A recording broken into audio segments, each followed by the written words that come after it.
Dana ini selama ini aman, stabil, tetapi tidak produktif. Presiden Prabowo memberikan persetujuan penuh agar dana tersebut dipindahkan ke sistem perbankan nasional, terutama Himbara. Tujuannya jelas, menghidupkan kembali aliran kredit produktif. Bank-bank BUMN tidak akan membiarkan dana sebesar itu menganggur. Mereka harus mencari imbal hasil yang lebih tinggi dari biaya dana yang ditanggung. Artinya, mereka terdorong untuk menyalurkan kredit. Disinilah ekonomi mulai bergerak, kredit ke UMKM, ke sektor manufaktur, ke perdagangan, ke jasa. Setiap kredit yang cair bukan hanya angka di laporan keuangan, tetapi gaji pekerja, pesanan bahan baku, dan perputaran uang di pasar. Ketua Komisi DPR menyoroti visi besar Presiden untuk mencapai APBN yang sehat dan berkelanjutan. Bahkan target jangka panjang menuju zero defisit mulai dibicarakan. Ini bukan hal ringan. Untuk menuju ke sana, ekonomi harus tumbuh. Dan untuk tumbuh, likuiditas harus mengalir. Langkah 200 triliun ini adalah salah satu kunci pembuka, namun prosesnya tidak sederhana. Ada negosiasi suku bunga, ada perhitungan risiko, ada komitmen penyaluran. Pemerintah tidak ingin bank hanya menempatkan dana ke surat berharga negara atau instrumen aman lainnya. Dana harus benar-benar turun ke sektor produktif, karena hanya sektor produktif yang menciptakan lapangan kerja dan meningkatkan pendapatan masyarakat. Para pensiunan yang berpengalaman tentu paham, membangun sesuatu yang kokoh tidak bisa tergesa-gesa. Pemerintah juga menyadari hal ini, karena itu langkah ini dirancang agar berkelanjutan, bukan sekadar efek sesaat, tetapi di sisi lain waktu terus berjalan dan tekanan hidup para pensiunan tidak menunggu. Keberhasilan kebijakan ini juga bergantung pada sisi permintaan. Kredit besar tidak ada artinya jika tidak ada yang berani meminjam dan berproduksi. Disinilah peran belanja pemerintah menjadi penting. Dengan APBN sekitar 3.800 triliun rupiah, arah belanja ke produk dalam negeri dan UMKM bisa menciptakan permintaan nyata. Ketika permintaan ada, kredit terserap. Ketika kredit terserap, ekonomi bergerak. Ketika ekonomi bergerak, daya beli naik. Dan ketika daya beli naik, pensiun terasa lebih berarti. Langkah ini bukan sekadar meredam keresahan sementara. Ini adalah bagian dari strategi jangka panjang. Pemerintah menegaskan komitmen untuk mendengarkan aspirasi para pensiunan. Penyesuaian kesejahteraan termasuk rapel dan kenaikan pensiun ditargetkan selesai paling lambat 30 Januari 2026. Ini adalah tanggung jawab moral negara kepada mereka yang telah mengabdi puluhan tahun. Namun, ada satu hal lagi yang tidak boleh diabaikan. Kesalahan kecil dalam data bisa berdampak besar. Satu angka salah, satu komponen terlewat, bisa membuat pencairan tertunda. Data Taspen menunjukkan bahwa banyak kasus keterlambatan bukan karena dana tidak ada, tetapi karena masalah administratif. Inilah yang sering tidak disadari oleh para pensiunan. Bayangkan jika hak yang ditunggu bertahun-tahun ternyata tertahan hanya karena data rekening tidak aktif atau pembaruan belum lengkap. Dampaknya bukan hanya angka di rekening, tetapi tekanan mental dan ketidakpastian hidup. Karena itu, memahami mekanisme resmi menjadi sangat penting. Dan disinilah PT Taspen memperkenalkan sistem baru yang disebut Smart Distribution. Sistem ini dirancang untuk memastikan ketepatan, keamanan, dan keadilan penyaluran dana dalam jumlah besar. Rapel gaji pensiun 2025 akan dibayarkan penuh, tidak ada yang dikurangi, tetapi pencairannya bertahap. Bukan karena kekurangan dana, melainkan karena kehati-hatian sistem. Banyak pensiunan terkejut ketika saldo belum masuk penuh. Sebagian langsung khawatir, padahal ini adalah bagian dari mekanisme resmi. Tahap pertama dicairkan lebih awal agar manfaatnya segera dirasakan. Tahap kedua menyusul setelah verifikasi akhir selesai. Semua hak tetap dibayarkan. Sejak pengumuman ini, percakapan di grup WhatsApp pensiunan langsung ramai. Ada yang mengecek saldo, ada yang membuka aplikasi Taspen Mobile, ada yang mendatangi ATM. Reaksi ini menunjukkan satu hal, betapa pentingnya kepastian bagi para purna bakti. Kita diskusi ini, sebenarnya ini kan importer nggak ada niat buruk kan. Kalau kita lihat kan di HS yang lebih tinggi pun, dia bayarnya lebih rendah. Harusnya 15 tapi 12,5. Tapi karena bertele-tele, Anda jadi kena bayar lebih banyak ya, di pelabuhan segala macam itu ya. Rugi dia. Jadi gini, nih Pak, lo Pak BK ya, di Jendesef, boleh nggak kita pakai survei dari perdagangan sebagai indikator bahwa ini adalah 3921, lalu itu kita kasihkan ke Bea Cukai untuk informasi bahwa itu barang 3921 dan diproses seperti barang 3921. Ya, izin Pak Menteri, terima kasih Pak. Jadi ini sebenarnya karena sudah ada tadi surveyor menghasilkan laporan 3921. Itu disampaikan aja oleh Kemendak ke BC. Sehingga BC punya pegangan itu yang akan Boleh nggak itu? dipegang. Lu jangan itu, gue cuma nanya itu, boleh nggak? Menurut saya boleh Pak, kan yang menentukan siapa yang kena lartas enggak itu kan Kemendak Pak. Kalau gitu, Kemendak kan ada hasil surveinya kan? Ada. Kirim ke Satgas, Satgas nanti ke Kemenkyu, Kemenkyu ke Bea Cukai. Habis itu, treat seperti 3921. Karena menentukan atas kan ada juga kan? Surveinya ada kan? Iya. Ada kan? Survei ada kan? Jangan LS-nya ada Pak. Hah? Dokumen LS-nya ada Pak. Ada kan? Iya. Laporan surveyor. Ini Pak. Ya sudah gitu. Nah itu dibawa udah. Oh itu dia bawa. Oh gini aja. Itu berapa lembar laporan. Kan dia yang survei nih. Kamu bukan? Ini independen kan? Bukan teman lu kan? Oh, ditunjuk oleh Menteri Pak izin. Hah? Ditetapkan oleh Menteri Ya biar Perdagangan. aja bukan teman Anda kan, jadi bebas kan, independen ya. Independen. Gue mesti pastikan itu di sini, independen ya. Sumber pangan. Iya di sini. Di sini. Ini surveinya menentukan nomor kodenya atau yang lain? Atau jumlah kuantitinya? Dia cek juga nggak ininya? Surveinya itu termasuk penentuan nomornya, apa cuman volumenya aja? Izin Pak Menteri, kalau kegiatan verifikasi itu kan tidak menentukan pos tarif Pak Menteri. Karena itu kan kewenangannya Bea Cukai kan, kalau klasifikasi pos tarif itu. Tapi dia melihat fisik barang, kemudian melihat dokumennya Pak Menteri. Itu secara fisik barang bahwa dia adalah menurut rekan-rekan surveyor itu termasuk ke dalam AS yang plastik hilir tadi. Surveyornya memeriksa fisik. Ya tadi. Ya, Di fisik memeriksa lapangan. Pak. Jadi dia yang menetapkan 3921 berdasarkan fisik. Betul. Ini dokumen ini Pak Susi udah boleh dianggap sebagai statement surveyor bahwa barang itu atau dia ikut berdasarkan PIB aja? Mohon izin Pak Menteri. Jadi sebenarnya untuk barang-barang yang diwajibkan laporan surveyor itu akan diperiksa oleh surveyor independen yang ditunjuk Kemendak. Kemudian tugas surveyor itu sebenarnya mengecek keseluruhan fisik barang itu spesifikasi teknisnya seperti apa. Dan termasuk mereka mendeskripsikan barangnya bahwa barang ini masuk ke HS mana. Tapi untuk penetapan perhitungan di Bea Cukai, otoritas penetapan HS adalah kewenangan Bea Cukai. Sehingga Bea Cukai tetap harus mendasarkan ke ini Pak. Ini speknya kan seperti ini semuanya. Kemudian juga dari spek ini, surveyor menyampaikan kalau speknya seperti ini menurut pendapat kami surveyor masuk di 3921. Ini laporan surveyornya Pak. Ini harusnya jadi dasar Bea Cukai tapi tidak binding, otoritas tetap di Bea Cukai. Kalau ada dispute Bapak, izin mereka boleh banding atau keberatan. Ini kan tim debat online kan lebih tinggi lagi ya. Siap. Boleh kita putusin ya seperti itu ya. Boleh Pak, jadi Ini dokumen clear. dari Kemendak pakai. nanti menyampaikan surat berdasarkan hasil surveyor, hasilnya begini-gini. Ke kami. Ke kita nanti terus. Kita nanti Anda kasih ke saya. Saya. Kasih ke BC. Clear. Mohon izin Pak Menteri, izin Pak Ses. Kalau Kemendak harus menyampaikan surat kepada tim, Anda aja kirim ke saya, ke sini, ke tim, nggak usah menterinya, Kemendak, nggak usah menteri. Anda cukup, Anda dirjen apa? Direktur. direktur saya Pak. Saya direktur Pak.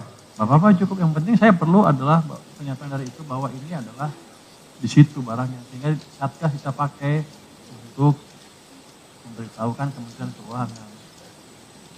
Saya kasih tahu Bea Cukai. Itu ya Mas, Bea Cukai ada keberatan? Bagian apa sekarang?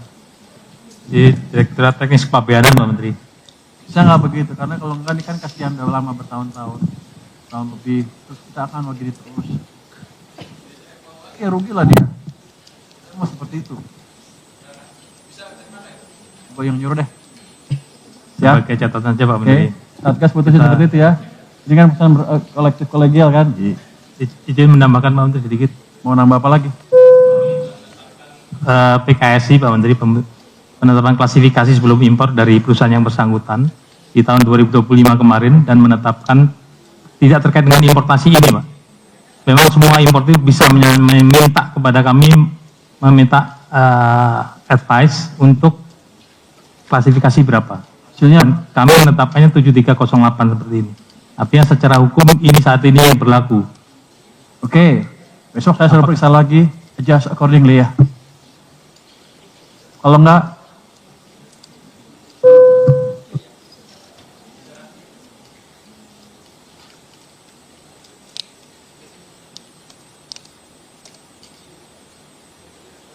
Izin, Pak Menteri. Sebenarnya saya perjuangan di sini itu artinya kebenaran, Pak. Kalau duitnya itu sebenarnya sudah kita itu kalah lah, Pak. Yang saya perjuangkan itu kebenaran. Dan kalau masalah kebenaran fundamentalnya ini tidak selesai, ke depan itu akan terjadi seperti itu lagi. Saya cuma minta tolong Ibu jelaskan. Di HS 73 itu tertulis struktur. Struktur itu yang paling penting. Dasarnya Ibu tidak boleh hanya, ini menurut saya teh, padahal ini kopi. Ibu harus jelasin kenapa itu struktur. Itu yang paling penting. Kalau Kalau dia di 7308 itu struktur dan bagian dari struktur. Betul. Kenapa Oke. itu struktur? kita nggak usah debat-debat itu lagi karena itu amat subjektif. Saya pikir kalau huruf pun itu seperti itu. Justru Satgas ini untuk memutuskan diskusi seperti itu. Dan kami sudah memutuskan seperti itu pemecahannya. Perdagangan ngirim surat ke kami, nggak usah level menteri. Anda aja kirim. Izin Pak Menteri. Kalau Pak Menteri mau juga nggak apa-apa. Lu jangan macam-macam lu. Jadi, kirim ke kita. Nanti kita proses ke Bea Cukai dan nanti akan diproses accordingly. Jadi ke depan kalau ada debat-debat seperti itu, ini kan sebetulnya delicate kan angka-angkanya. Berapa survei bisa beda. Saya yakin bisa beda tuh. Untuk yang tipis-tipis ini ya definisinya. Kita pesan seperti itu ya. Mohon izin Pak Ada Menteri. mau apa lagi? Siap. Mohon izin dengan segala hormat Bapak, bukannya tidak patuh pada perintah Pak Menteri, tapi tentunya kan saya di sini mewakili Dirjen dan tidak ada mekanisme kami bersurat, tidak ada dasar hukumnya kami mengirimkan surat menegaskan hasil verifikasi. Karena Anda kirim aja ini hasil verifikasi kami, nggak bisa gitu. Terus itu buat apa dipakainya? Karena izin Pak Menteri melaporkan lagi, karena ini semua sudah diatur dalam Permendag. Jadi untuk barang-barang yang memang terkena lartas wajib PI, penuhi PI-nya. Wajib LS, penuhi LS-nya. Dan dokumen LS adalah dokumen pelengkap kepabeanan. Dan itu digunakan pada saat aju PIB. Jadi tidak perlu lagi kami Ya, menyampaikan balik. surat. Siap. Jadi Anda nggak bisa ngirim ke saya, Nggak bisa, ngirim ke Pak. Satgas. Tidak bisa Pak izin dengan segala hormat. Berarti ini palsu dong dokumennya. Karena jadi nggak kelihatan di mata publik. Gini, jadi kita Satgas akan meminta klarifikasi atas hasil surveyor ini, Pak. Mungkin yang dimaksud Pak Menteri itu, betul. Jadi ada surat dari Satgas minta klarifikasi atas hasil LS ini. Nah, ini yang kita perlu jawaban dari. Jadi jawaban itulah yang nanti kita sampaikan ke Kementerian Keuangan untuk memperlakukan barang ini sebagai 35 dan seterusnya. Ya, Pak Susi, ya. Siap. Berarti Sekaligus Satgas akan bersurat kepada kita akan Kemendag. bersurat, betul Pak. Hasil rapat Nanti ini akan Kemendag saya- merespon surat dari Satgas. dari Satgas, betul. Nanti Baik. jadi Pak Direktur nanti tinggal menjawab kepada kita hasil surveyor ini dan seterusnya. Baik. Nah, soalnya kita juga perlu surat itu untuk tadi, untuk coba kita akan review lagi tadi surat tadi yang bulan Oktober PKSI tadi, biar kita review dan seterusnya, biar perindustrian dan seterusnya ikut gitu loh, membedakan antara struktur, lembaran sebagai bahan baku dan seterusnya. Kan perbedaannya di situ. Itu. Ini kan Itu nggak aja. ada niat jeleknya perusahaan Iya. ini. Kalau ada niat jelek pasti saya sikat habis-habisan dia. Dia udah rugi juga dari sisi keuangan dan ke depan juga kalau dispute yang begitu bisa dibawa ke Satgas ini untuk dilihat seperti apa sebetulnya. Kalau enggak nanti banyak impor macet semua. Gitu ya. Nanti surat dari kami. Oke, clear kalau gitu. Oke, kalau gitu, kita pesan seperti itu, kami akan kirim surat ke perdagangan, Anda jawab dalam waktu berapa hari? 1 minggu lah. Nggak lebih dari seminggu. Setelah itu nanti Satgas akan mengirim surat ke Kementerian Keuangan. Nanti saya instruksikan Bea Cukai untuk memperlakukan sesuai dengan keputusan Satgas. Ini bukan keputusan Menteri Keuangan, tapi keputusan Satgas hari ini. Oke, clear? Clear? Perdagangan clear? Perindustrian clear? Yon, clear Yon? Udah. Oke. Pajak clear? Pajak mana? Nggak ada pajak. Ya. Saya pikir nanti dalam waktu beberapa minggu udah bisa keluar itu. Demikian keputusan rapat Satgas untuk agenda yang kedua. Assalamualaikum warahmatullahi wabarakatuh. Salam hormat kami sampaikan kepada seluruh Bapak dan Ibu pensiunan ASN, PNS, TNI, serta Polri dimanapun berada. Semoga Bapak dan Ibu senantiasa diberikan kesehatan, ketenangan batin, dan keberkahan dalam setiap langkah kehidupan. Berjumpa kembali bersama kami di Info Pensiunan ASN Channel, sebuah ruang informasi yang kami dedikasikan khusus untuk menyampaikan kabar-kabar penting, akurat, dan dapat dipertanggungjawabkan bagi para pensiunan dan keluarga tercinta. Bapak dan Ibu yang kami hormati, sebelum kita masuk lebih jauh ke dalam pembahasan utama, izinkan kami mengajak Bapak dan Ibu untuk sejenak berhenti, menarik napas dan merenungkan satu pertanyaan penting.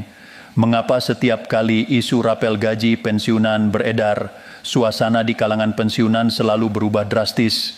Mengapa satu kabar yang belum jelas sumbernya bisa membuat sebagian berharap besar, sebagian lagi gelisah, bahkan tidak sedikit yang merasa bingung dan khawatir? Pertanyaan ini menjadi sangat relevan, terutama ketika memasuki akhir tahun dan awal tahun baru, saat harapan seringkali bertemu dengan ketidakpastian. Bapak dan Ibu, beberapa waktu terakhir ini media sosial kembali ramai. Grup WhatsApp pensiunan kembali dipenuhi pesan berantai. Judul-judul video di YouTube semakin berani. Narasi-narasi yang beredar terdengar meyakinkan seolah-olah keputusan sudah final, seolah-olah pemerintah sudah mengetuk palu, dan seolah-olah dana rapel gaji pensiunan tahun 2026 tinggal menunggu hari untuk masuk ke rekening masing-masing. Bahkan disebutkan dengan detail tanggal, mekanisme bertahap, hingga perkiraan nominal yang cukup fantastis. Semua ini tentu bukan hal yang sepele karena menyangkut hak dan harapan jutaan pensiunan di seluruh Indonesia. Namun Bapak dan Ibu, disinilah pentingnya kita bersikap tenang, cermat, dan tidak tergesa-gesa dalam menyimpulkan sebuah informasi. Tidak semua yang viral itu benar, tidak semua yang sering diulang menjadi fakta, dan tidak semua yang terdengar resmi benar-benar berasal dari sumber resmi. Oleh karena itu, melalui video ini, kami tidak ingin menambah kebingungan. Justru sebaliknya, kami ingin mengajak Bapak dan Ibu memahami duduk persoalan secara utuh, jernih, dan berdasarkan penjelasan resmi dari lembaga yang berwenang. Bapak dan Ibu yang kami hormati, judul berita yang menjadi dasar pembahasan kita kali ini adalah sebuah pemberitaan nasional yang cukup ramai diperbincangkan. Judulnya menyebutkan bahwa rapel gaji pensiunan dikabarkan akan cair secara bertahap hingga tanggal 30 Januari 2026. Namun di saat yang sama PT Taspen menegaskan bahwa belum ada keputusan resmi mengenai kenaikan pensiun. Dua informasi ini jika tidak dicermati dengan baik bisa menimbulkan tafsir yang keliru karena di satu sisi ada narasi pencairan rapel, namun di sisi lain ada penegasan belum adanya keputusan kenaikan. Bapak dan Ibu, mari kita mulai dari awal. Isu rapel gaji pensiunan bukanlah isu baru. Setiap kali ada pergantian tahun, setiap kali ada pembahasan APBN, dan setiap kali ada pergantian pemerintahan, isu ini hampir selalu muncul. Hal ini wajar karena pensiunan merupakan kelompok masyarakat yang sangat bergantung pada kepastian kebijakan negara. Bagi pensiunan, kenaikan sekecil apapun sangat berarti dan keterlambatan sekecil apapun terasa dampaknya dalam kehidupan sehari-hari. Dalam beberapa video dan unggahan yang viral disebutkan bahwa pemerintah telah menyepakati kenaikan gaji pensiun dan rapelnya akan dibayarkan secara bertahap mulai awal Januari 2026 hingga paling lambat tanggal 30 Januari 2026. Narasi ini disampaikan dengan gaya yang sangat meyakinkan, bahkan tidak sedikit konten yang menyebutkan seolah-olah keputusan ini sudah disahkan, tinggal menunggu teknis pencairan oleh PT Taspen. Disinilah banyak Bapak dan Ibu mulai bertanya-tanya apakah benar demikian dan jika benar mengapa belum ada pengumuman resmi yang disampaikan secara terbuka? Bapak dan Ibu yang kami hormati, perlu kita pahami bersama bahwa dalam sistem pemerintahan Indonesia, setiap kebijakan yang menyangkut keuangan negara, terlebih yang berdampak luas seperti kenaikan pensiun, tidak bisa berjalan hanya berdasarkan wacana atau asumsi. Ada proses panjang yang harus dilalui, ada kajian fiskal, ada pembahasan lintas kementerian, ada persetujuan anggaran, dan yang paling penting, ada regulasi resmi yang harus diterbitkan dalam bentuk peraturan pemerintah atau keputusan presiden. Ketika sebuah konten menyebutkan bahwa rapel gaji pensiun akan cair, maka pertanyaan paling mendasar yang harus kita ajukan adalah, regulasinya apa? Apakah sudah ada peraturan pemerintah yang baru? Apakah sudah ada keputusan resmi dari Kementerian Keuangan? Apakah sudah ada pengumuman terbuka yang disampaikan melalui kanal resmi pemerintah? Tanpa jawaban yang jelas atas pertanyaan-pertanyaan tersebut, maka informasi tersebut patut untuk kita sikapi dengan hati-hati. Bapak dan Ibu, untuk meluruskan berbagai informasi yang beredar, PT Taspen melalui salah satu kantor cabangnya, yakni PT Taspen Persero Cabang Kediri, menyampaikan klarifikasi resmi pada tanggal 17 November 2025. Klarifikasi ini disampaikan sebagai respons atas maraknya informasi viral yang dinilai tidak sesuai dengan kondisi kebijakan yang sebenarnya. Dalam pernyataan tersebut, PT Taspen dengan tegas menyampaikan bahwa hingga saat itu belum ada keputusan pemerintah yang menetapkan kenaikan pensiun maupun pembayaran rapel gaji pensiunan. Pernyataan ini menjadi sangat penting untuk kita cermati karena PT Taspen adalah lembaga yang selama ini dipercaya negara untuk mengelola dan menyalurkan dana pensiun. Jika Taspen menyatakan belum ada keputusan, maka itu bukan opini, melainkan kondisi faktual berdasarkan regulasi yang ada.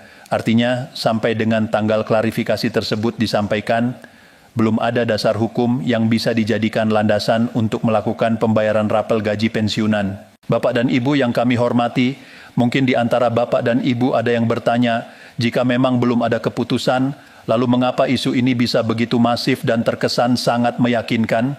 Jawabannya sederhana namun penting, karena informasi tersebut seringkali disampaikan dengan mencampurkan fakta lama, harapan, dan asumsi, lalu dibungkus dengan narasi yang seolah-olah resmi. Misalnya, ada yang mengaitkan dengan kenaikan pensiun sebelumnya, lalu diasumsikan akan berlanjut secara otomatis. Ada pula yang mengaitkan dengan kebijakan pemerintah di sektor lain, lalu ditarik kesimpulan sendiri bahwa pensiun pasti akan naik. Padahal Bapak dan Ibu, setiap kebijakan memiliki konteks dan dasar hukum yang berbeda.